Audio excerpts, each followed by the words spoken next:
শহীদ মুগ্ধ ও আবু সাইদ হত্যার বিচারের দাবিতে র্যালি। মেহেরপুরের গাংনী উপজেলার বামন্দিতে বৈষম্যবিরোধী ছাত্র আন্দোলনে শহীদ মুগ্ধ ও আবু সাইদ সহ যারা নিহত হয়েছে তাদের হত্যাকারীদের বিচারের দাবিতে র্যালি অনুষ্ঠিত হয়েছে। আজ বৃহস্পতিবার ৫ সেপ্টেম্বর সকালে বামন্দি নিশিপুর স্কুল অ্যান্ড কলেজের শিক্ষার্থীদের উদ্যোগে একটি র্যালি বের হয়।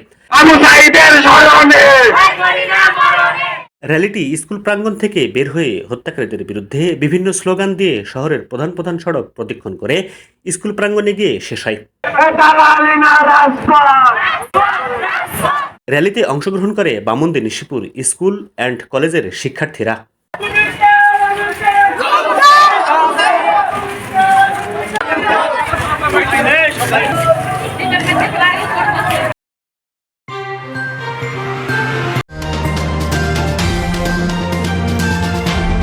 এমটিভি অনলাইন, সত্যের পথে মোরা।